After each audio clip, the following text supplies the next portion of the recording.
প্রিয় দর্শক, মহান বিজয় দিবসের শুভেচ্ছা নিন। আমি এই মুহূর্তে আপনাদের সামনে কথা বলতে এসেছি ভারতের প্রধানমন্ত্রীর নরেন্দ্র মোদীর বিজয় দিবস উপলক্ষে সামাজিক যোগাযোগ মাধ্যমে স্ট্যাটাস এবং আমাদের মহান স্বাধীনতা যুদ্ধে ভারতের অবদান প্রসঙ্গে। আমি প্রথমে নরেন্দ্র মোদীর স্ট্যাটাস নিয়ে একটু কথা বলি। সেটি হচ্ছে, ভারতের প্রধানমন্ত্রী নরেন্দ্র মোদী আজ বিজয় দিবস উপলক্ষে সামাজিক যোগাযোগ মাধ্যম ফেসবুকে, টুইটারে একটি স্ট্যাটাস দিয়েছেন।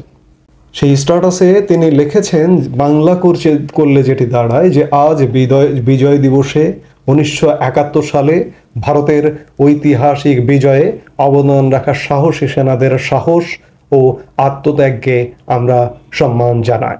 তাদের নিঃস্বার্থ আত্মোৎসর্গ এবং অটল সংকল্প আমাদের জাতিকে রক্ষা করেছে এবং আমাদের গৌরব এনে দিয়েছে। এই দিনটি তাদের অসাধারণ বীরত্ব ও অদম্য চেতনার প্রতি শ্রদ্ধাঞ্জলি। তাদের আত্মত্যাগ চিরকাল প্রজন্মের পর প্রজন্মকে অনুপ্রাণিত করবে এবং আমাদের জাতির ইতিহাসে গভীরভাবে গেঁথে থাকবে।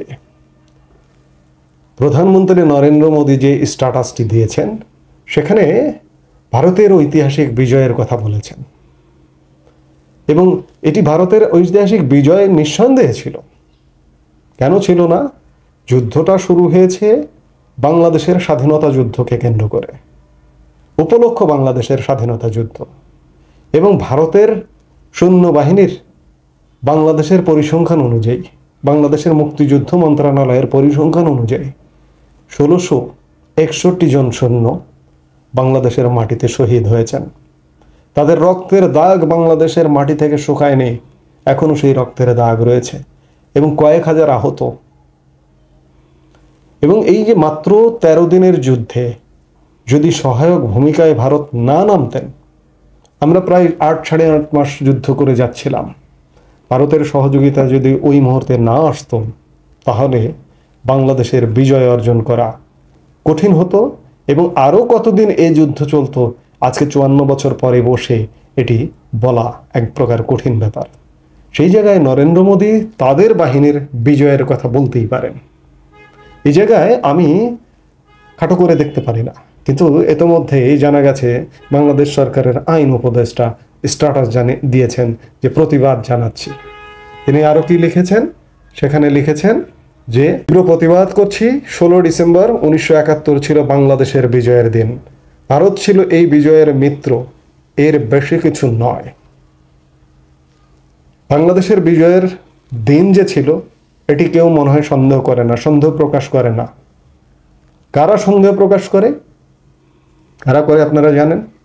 তো সেই জায়গায় এমন কথা বলবারও কোনো কারণ নেই। অযথা উস্কে দেওয়া এটিকে এক প্রকার বলা যেতে পারে। কাজেই প্রধানমন্ত্রী নরেন্দ্র মোদীর স্ট্যাটাস যথার্থ, সঠিক। তিনি বাংলাদেশের নাম উল্লেখ নাও করতে পারেন, কারণ পাকিস্তানের সাথে ভারত সে সময় যুদ্ধে জড়িয়েছিল, উপলক্ষ ছিল বাংলাদেশ। কাজেই অযথা উস্কানি দেওয়াটা, খোঁচা দেওয়া, এটি বাংলাদেশের জন্যই বিপত্তির কারণ হতে পারে, বিপদের কারণ হতে পারে। এখন আসি যে বাংলাদেশের স্বাধীনতা যুদ্ধে ভারতের অবদান কিভাবে ছিল। আজকে আমি স্বল্প কথায় ভারতের অবদান বলে শেষ করতে পারবো না। আজকে খানিকটা বলি, আরেকদিন বলবো, আশা করব যে এই বিজয়ের মাসেই বলবো যে ভারতের অবদান কিভাবে ছিল না। আপনি যদি বলেন তাহলে সেই কথাটি বলাই মনে হয় যথার্থ হবে।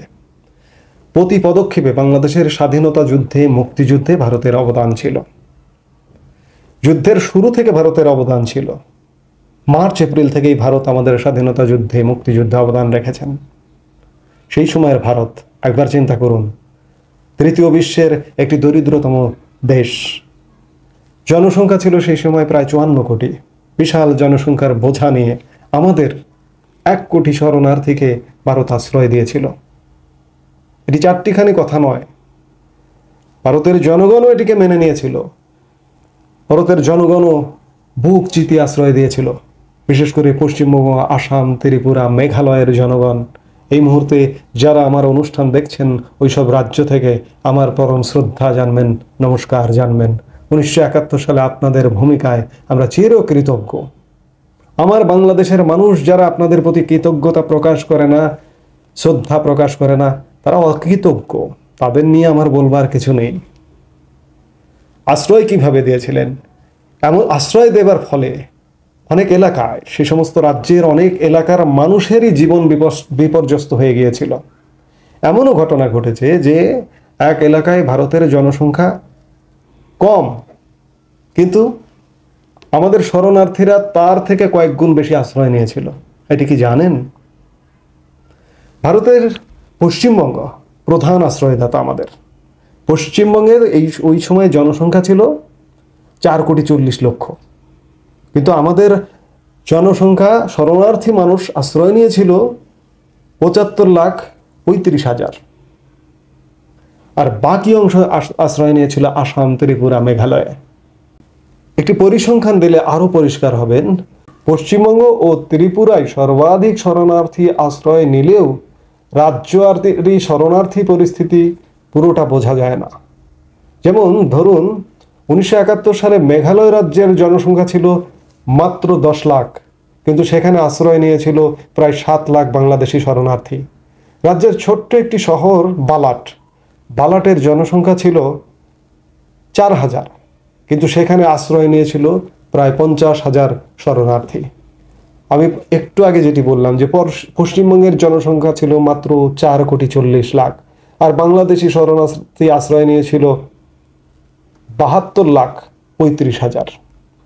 অন্যদিকে পশ্চিম দিনাজপুর জেলার পাহাড়ি এলাকার জনসংখ্যা ছিল 61,000, আর সেখানে শরণার্থী আশ্রয় নিয়েছিল 2,11,000। বিভিন্ন শহরে বিদ্যমান জনসংখ্যার চেয়ে কয়েক গুণ বেশি শরণার্থী আসার কারণে সেখানকার বাজারঘাট থেকে শুরু করে সুপেয় পানীয় জল এবং যত্রতত্র মলমূত্রের চাপ, দ্রব্যমূল্যের ঊর্ধ্বগতি, খাদ্যাভাব সব মিলিয়ে এসব অঞ্চলে এক অসহনীয় পরিস্থিতির তৈরি হয়।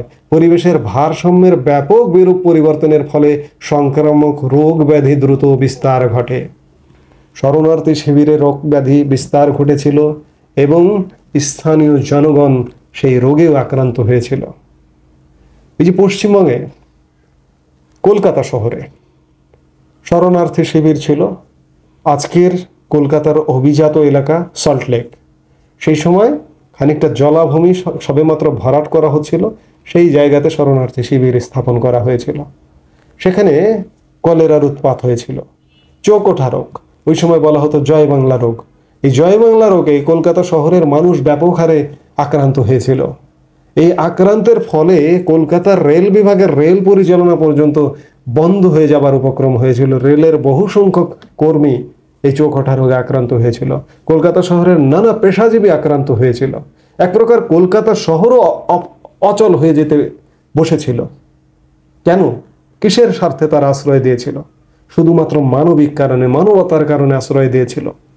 আশ্রয় দিয়ে, চিকিৎসা দিয়ে, খাদ্য দিয়ে আমার 1 কোটি শরণার্থীকে বাঁচিয়ে রেখেছিল। তারপরেও সেখানে রোগ ব্যাধির এতটাই প্রকোপ বিস্তার লাভ করেছিল যে আমাদের প্রায় 3 থেকে 5 লক্ষ শরণার্থী সেই শরণার্থী শিবিরেই মারা গিয়েছিল। এমনকি এমন এলাকায় এমনটাও ঘটেছিল যে হিন্দু জনগোষ্ঠী যারা, তাদেরকে দাহ করতে কাঠের প্রয়োজন হয়। পর্যাপ্ত কাঠ পাওয়া যাচ্ছিল না, এবং পর্যাপ্ত কাঠ সংরক্ষণ করলে বনভূমি উজাড় হয়ে যাবে।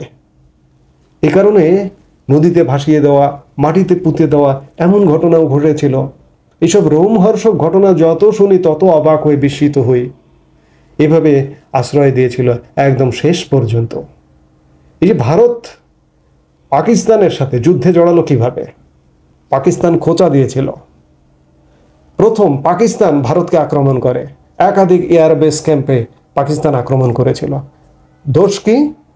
ভারত বাংলাদেশের স্বাধীনতা যুদ্ধে সহযোগিতা করছে। দোষ কি? বাংলাদেশের শরণার্থীদের ভারত আশ্রয় দিচ্ছে। এই অভিযোগে, এই রাগে তারা ভারতকে আক্রমণ করে বসে। কিন্তু ভারত সেই সময়ের দুর্বল অর্থনীতির দেশ হতে পারে, কিন্তু পাকিস্তানের চেয়ে অর্থনীতি, সামরিক শক্তিতে উন্নত ছিল। ভারত কি তখন চুরি পরে হাত গুটিয়ে বসে থাকবে? 3 ডিসেম্বর পাকিস্তান আক্রমণ করে এবং 3 ডিসেম্বর থেকেই ভারত পাকিস্তানের বিরুদ্ধে যুদ্ধ ঘোষণা করে। এবং যুদ্ধ ঘোষণা করে মাত্র 13 জনের যুদ্ধে 16ই ডিসেম্বর পাকিস্তানকে আত্মসমর্পণের টেবিলে হাজির করতে বাধ্য করে। আমাদের যৌথ বাহিনীর কমান্ডার জেনারেল জগৎজিৎ সিং অরোরা এবং পাকিস্তানের আমির আবদুল্লাহ নিয়াজি, পাকিস্তানি বাহিনীর প্রধান, দুই বাহিনীর প্রধানের মধ্যে চুক্তি স্বাক্ষর হয়েছিল। আমাদের যৌথ বাহিনীর কমান্ডার জগৎজিৎ সিং অরোরার সাথে নিয়াজির। তো কাজেই ভারত যদি আজকে বলে যে এটি ভারত পাকিস্তান যুদ্ধ, এই যুদ্ধে ভারতের সৈন্যদের একটা বড় অংশ বাংলাদেশের মুক্তিযুদ্ধ মন্ত্রণালয়ের পরিসংখ্যান অনুযায়ী, অফিসিয়াল পরিসংখ্যান অনুযায়ী, আনুষ্ঠানিক পরিসংখ্যান অনুযায়ী 1661 জন ভারতীয় সৈন্য এই যুদ্ধে নিহত হয়েছিল এবং হাজার হাজার আহত হয়েছিল এবং আত্মসমর্পণ করতে বাধ্য করেছিল। এই জায়গায় বাংলাদেশকে উপলক্ষ করে ভারত পাকিস্তান এই যুদ্ধে ভারত যদি নিজেদের মতো করে আজকে বিজয় উৎসব করতে চায় বা করে, আমি বাংলাদেশ, আমার তো আপত্তি থাকবার কথা নয়। কিন্তু ভারতের প্রধানমন্ত্রী নরেন্দ্র মোদী শুধু ভারতের কথা কেন স্ট্যাটাসে লিখলেন, এই জন্য বাংলাদেশ সরকারের একজন উপদেষ্টা স্ট্যাটাস দিয়ে ক্ষুব্ধ প্রতিক্রিয়া ব্যক্ত করেছেন। অবশ্যই নিঃসন্দেহে এটি বাংলাদেশের বিজয়ের দিন। সেই সাথে ভারত যে যোগ দিয়েছিল, এই যোগ দেবার কারণে, তাদের আত্মত্যাগের কারণে, তাদের সৈন্যদের রক্ত আজও বাংলার মাটিতে মিশে আছে। কারণে যদি তারা আলাদা করে বিজয় উদযাপন করে, তাহলে কোনো বাধা বা কোনো এটি নিয়ে কোনো কথা বলবার আসলে সুযোগ নেই। এই মুহূর্তে এ পর্যন্তই। সবাই ভালো থাকুন, সুস্থ থাকুন। আমার স্বাধীনতা মুক্তিযুদ্ধের স্লোগান জয় বাংলা বলেই আমি আমার কথা এই মুহূর্তে শেষ করছি। জয় বাংলা।